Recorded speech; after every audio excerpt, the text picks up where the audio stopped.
in my capacity as a teacher, and also more than a teacher, as a student, I find inspiration in one of the passages of Surah Al-Kahf, particularly pertaining to the attitude of a student. And that has to do with Musa alayhi salam in his role as a student. And before I talk about him and what really fascinates me about him, I want to share with you certain experiences I've had, anecdotal experiences really, with students that, join and study under me. You'll have somebody who says, I want to learn Arabic so badly. I want to study. I'll do anything. I'll make any sacrifice necessary. I just want to be part of this program. Oh, I want to join it, right? And then they join. And when they join, they mess up a little bit, right? They don't finish an assignment on time, or they were given instructions and they don't follow these instructions or whatever. And they're super duper apologetic. I'm so sorry. It'll never happen again.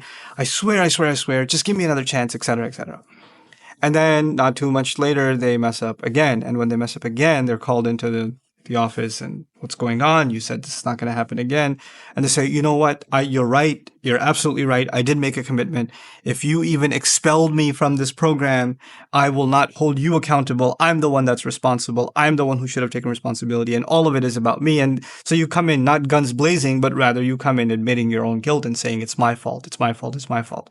Then comes step 3. Step 3 is the same student messes up again, a third time. And of course, they've already said that you're going to get expelled, so they get expelled. But once they get expelled, they, as a matter of fact, say, you know what? They're so harsh. Their policies are so unfair. I did everything. You know how hard I worked to get into this school? You know how much work I put in? And yet they just overlooked all of it, and they didn't want to hear anything. It wasn't even really my fault. It's so unfair what they did to me. That same student who was in the teacher's office, in the dean's office or whatever, begging and pleading and confessing all of it, all of a sudden, that same student, when the actual axe is dropped, turns around and becomes the victim and says, it wasn't my fault. And this is something I wanted to highlight in the story of Musa alayhi salam. There's this incredible commitment that he wants to learn. He says, "La abrahu hatta ablugha majma' al-bahrayni aw amdiya huqba."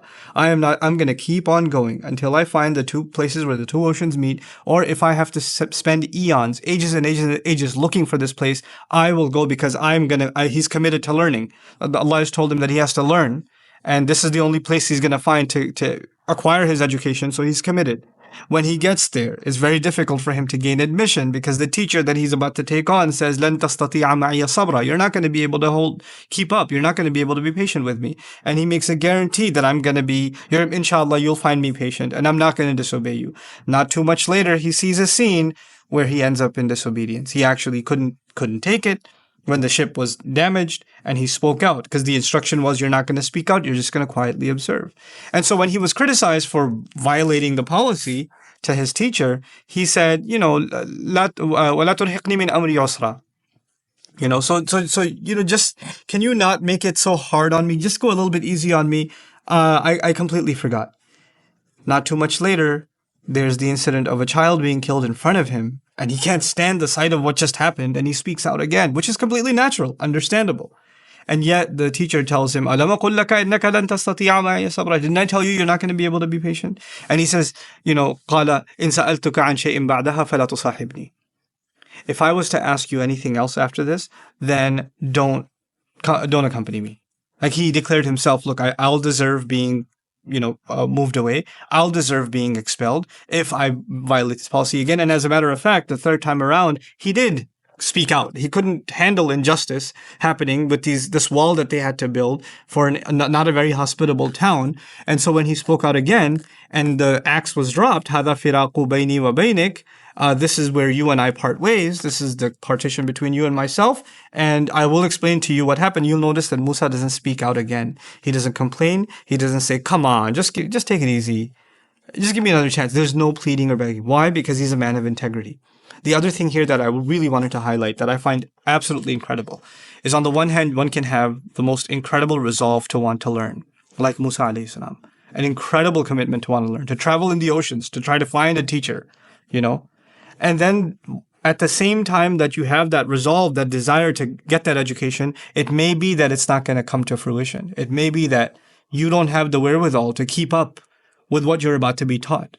You just, all those intentions, all the sacrifice, all the journey, all the travel, all of it may not pan out the way you expected it to. And when things don't work out the way we want them to, after putting a lot of effort in ourselves, And that also because of things we've done, we don't like to accept that we're the ones at fault because we invested way too much into it. So we like to blame others. And that's part of the decency of Musa alayhi salam. He realizes that it's actually he's the one himself that's at fault. He's the one who broke the rules. He's the one who didn't keep up with the guidelines that were clearly set out for him. So he does try to negotiate in the beginning, but once he violates it again, he realizes, you know what? It's not fair to my teacher. It's not fair to the institution that I'm learning from, that I'm imposing my personal desire to learn to try to get them to bend their rules. It just isn't fair. So he tells his teacher, you know what? If I break this again, that's just on me. Don't accompany me. So he's balancing his passion for learning and his respect for his teacher and the institution from which he's learning at the same time. And this is a healthy attitude every student needs to develop. This doesn't just happen in Islamic learning. It happens in university settings, in school settings. How many times is somebody getting in trouble at school and they turn around and blame the teacher instead, or blame the school instead? Or parents come yelling and screaming at teachers because they can't handle that their child had to face disciplinary action.